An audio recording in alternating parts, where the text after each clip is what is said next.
Hi, welcome to Stories of Retirement, the podcast about real people and real situations in retirement.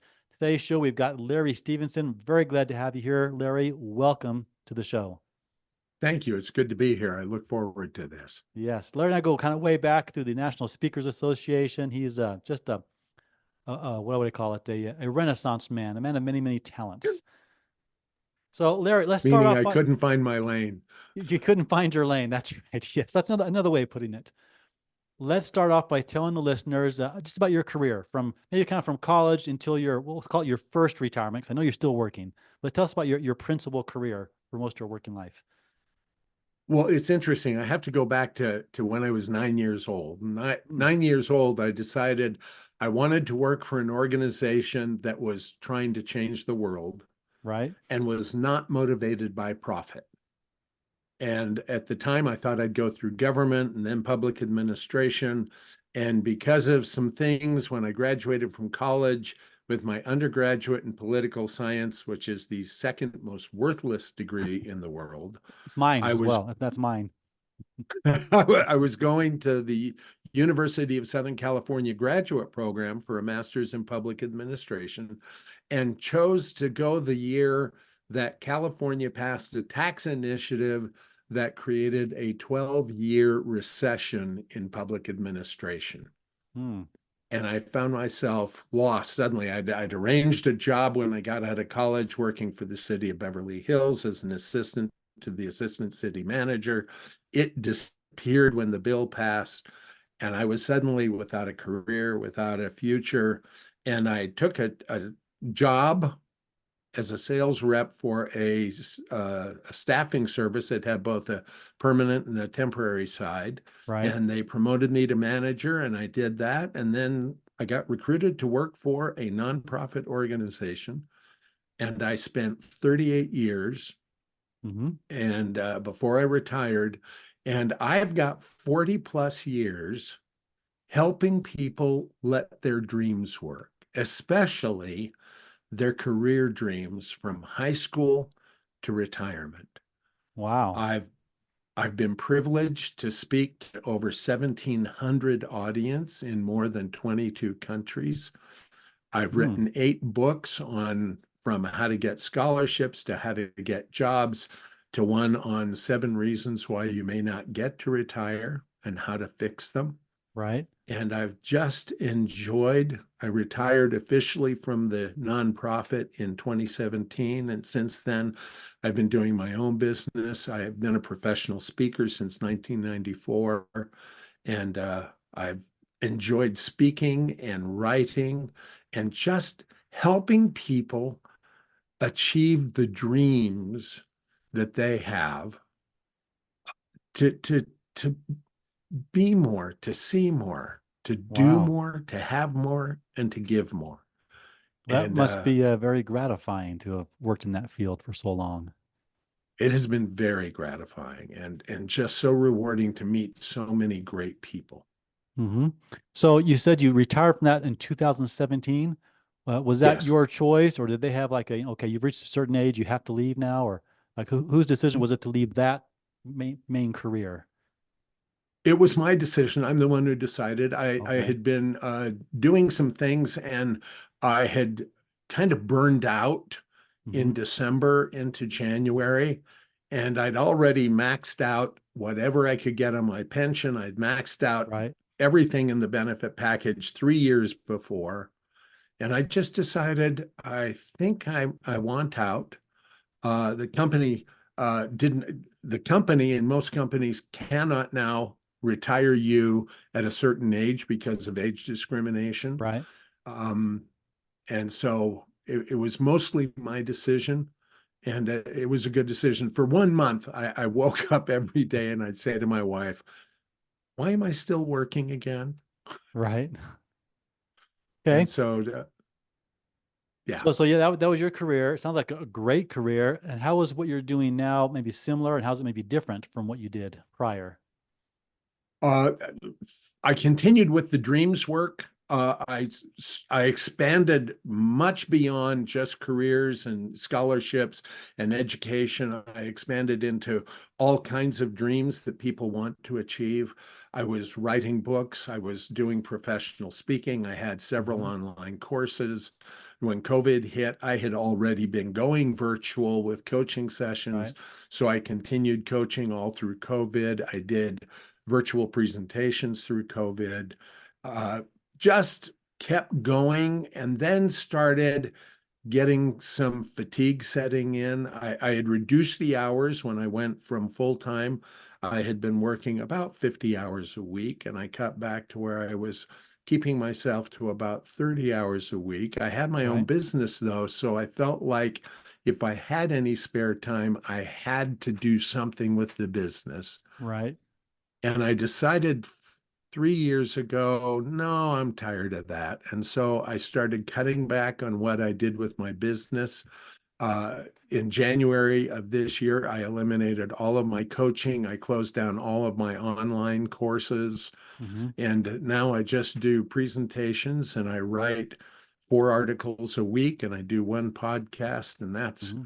that's all I'm doing for work. And the rest of the time, I'm enjoying time with my family. Awesome. Very good. There's a quote, and I probably will mention this quote many times on this podcast. So for you listeners, if you hear it multiple times, it's just that powerful. But it's by David Bowie, who said, "Aging is the extraordinary process whereby you become the person you always should have been." Oh, I like that. Say And so that again. aging is an extraordinary process whereby you become the person you always should have been. That's so powerful. Isn't I it? like that. And it Yes. sounds like you're finding your niche. You're finding out what you're kind of really meant to be doing and living life on your own terms. That's awesome. Tell me, let's shift gears here a little bit here. What are you glad that you did in preparation for retirement? Biggest thing I was glad I did is I got completely out of debt. Okay, paying off the debt. Paid off my Yes. mortgage, did everything. I had some good financial counselors who pointed out the downside of refinancing a home over Hmm. and over and over. And so we totally paid off our home. We completely eliminated debt.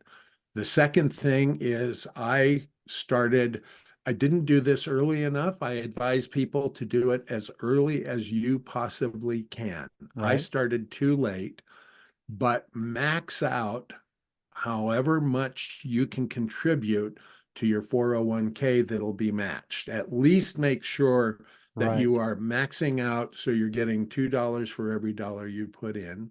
We Yep. started doing that.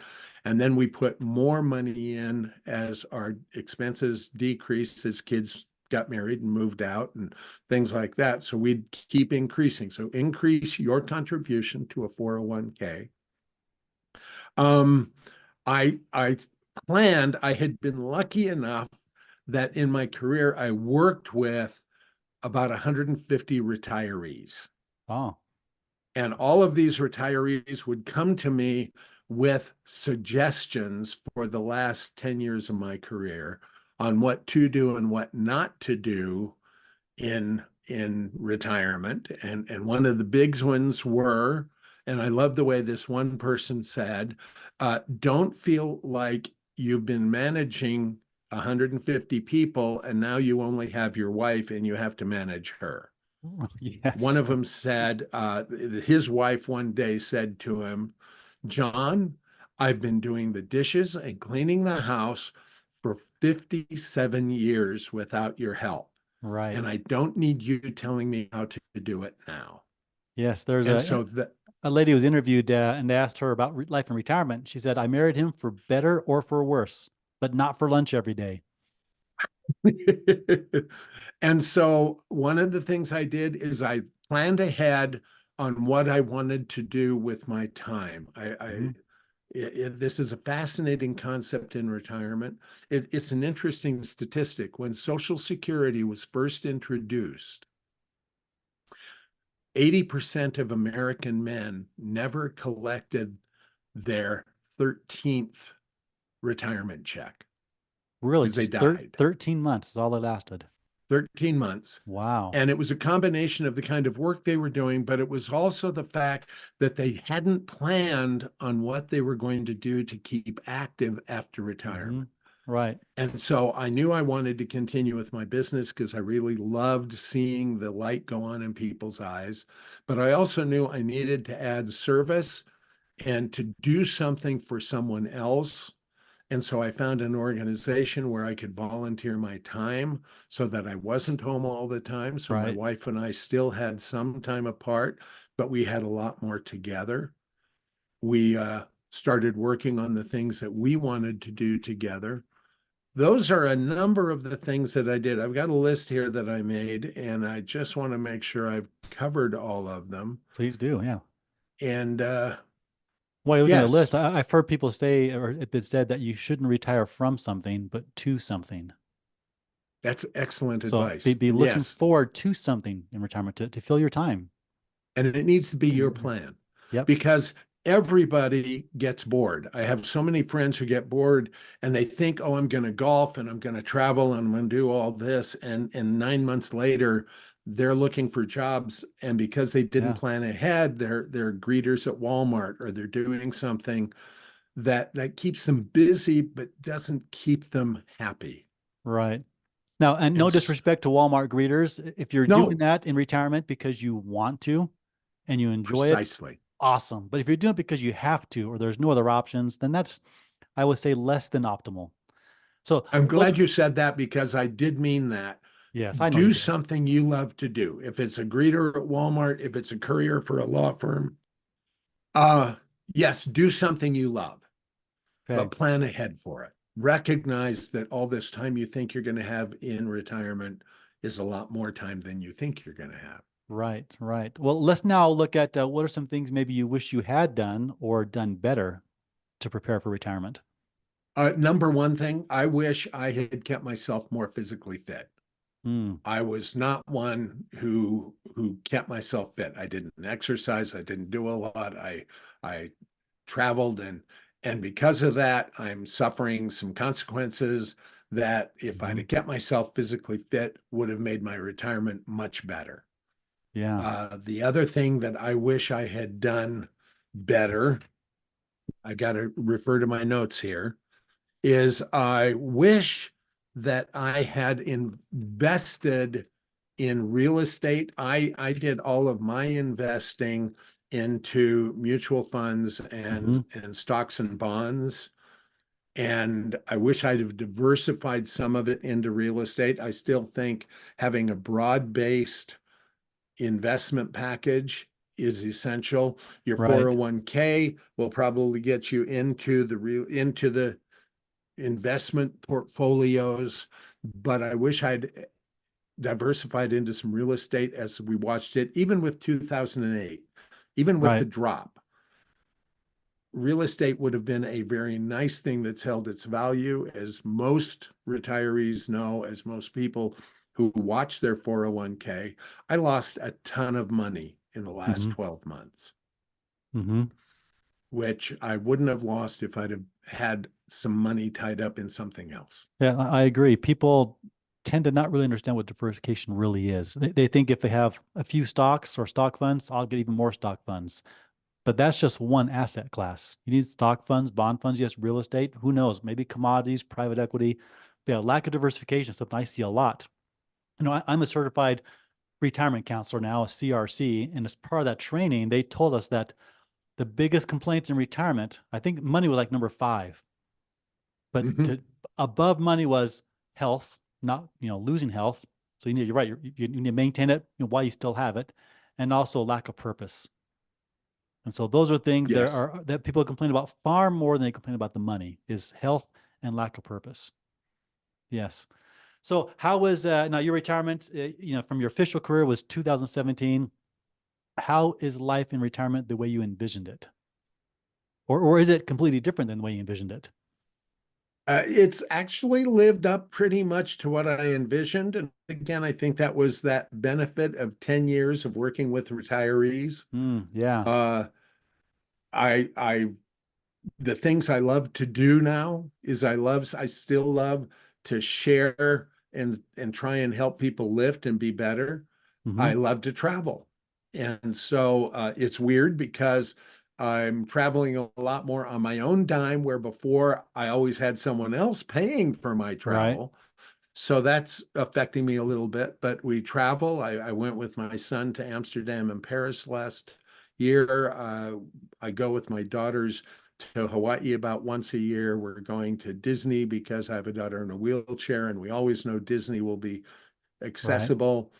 We go to Disney about 3 times a year. And so I travel. I love spending time with my wife, just the two of us doing things. Mm-hmm. We're not empty nesters. I still have 2 children who are living with us.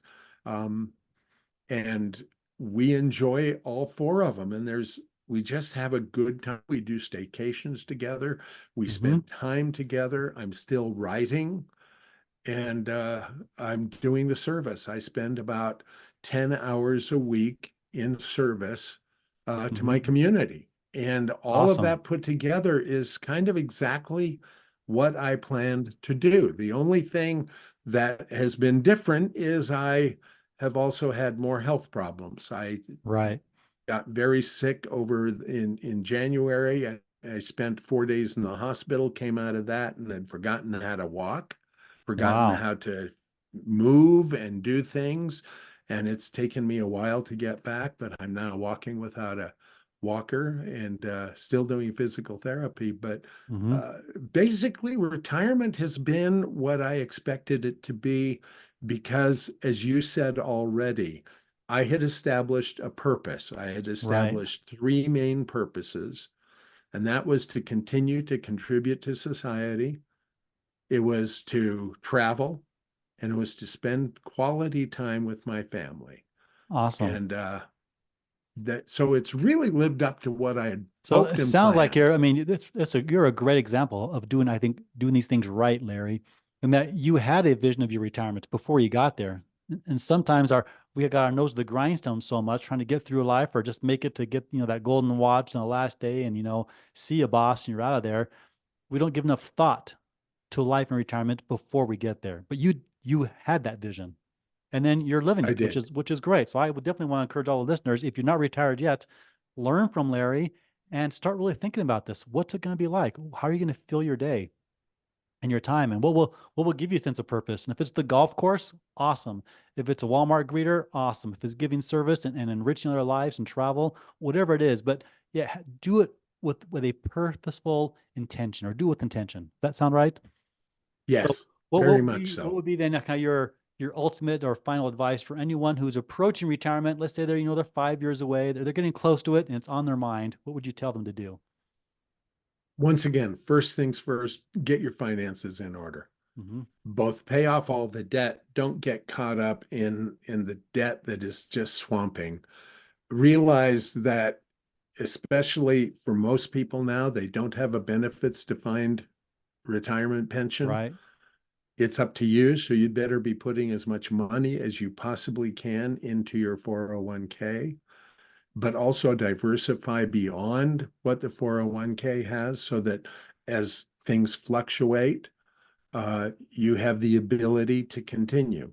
That right. when your 401k goes down, maybe your gold goes up. It's just work at diversifying, have a purpose beyond yourself to what you are going to give back to society. And Hmm. then what you're going to do with your family. Think through and recognize their strengths, and whatever you do, don't feel like now that you're retired, your spouse is ready for you to tell them what to do. That, Instead, spend more yes. time listening to them and really build those communication skills. I agree. And I laugh at that. And I told a joke earlier about, not for lunch every day. This is actually a sad statistic, though. One of the fastest growing rates of divorce, they call it gray divorce. People 60 or older, where they don't address these issues. They don't address how to communicate effectively or time together and time apart. You might need some space away from your wife, or she might need space away from you once in a while. And that's not a dig at anyone, right? We have these No, patterns. So, yeah, I would like people to listen to this podcast, follow your advice, and have, I hope, a happy, successful retirement and to stay married happily. Martina Diane. Sorry So about that. that's okay. Hey, you know what? That's just life, isn't it? So Yeah, I'm sorry. I had it muted and I forgot. Could I just share one last thing please based do. on what you just said? Yes. Uh, Last week, the happiness survey came out. I don't know if you studied that or if you already talked about it on your podcast. We haven't yet. No. But the happiness survey is a survey done across the world. It's a very scientific one, very scholarship based. Hmm. And it was fascinating. In last week's results, the United States dropped from 15th in Mm. 2003 to 23rd in Wow. 2024. 2023 to 2024, we dropped 8 points. Mm. When they looked at the demographics, the majority of those who were extremely unhappy were under 30. Mm. When they looked at the statistics for the happiest Americans around, they were 65 and older. Hmm. And I think that comes from planning ahead, financially, planning socially, planning in all the ways that you're talking about Right. in your podcast, Martin, Right. And I to also add to make. that, and like you mentioned earlier, and maintain your health and start that when you are 30 or 40, whenever you can. Just take the stairs. I actually have a general rule. If something I'm going to go to is 4 stories or less, and I can, I take the stairs. I don't take the elevator. And now, if you remember this, now this is, we used to meet for the National Speakers Association on the top of floor of an 18-story building. We had a dinner break from 5 to 6.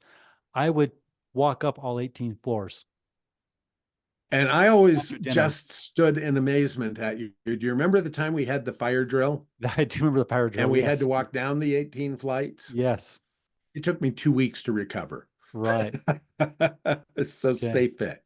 Yeah, you gotta stay fit. Well, again, thanks so much for your time and your insights, Larry. I think the listeners will really enjoy this and benefit from this. So appreciate it. Well, thank you, Martin. And I appreciate what you're doing for this very significant piece of the population. Awesome. Thank you.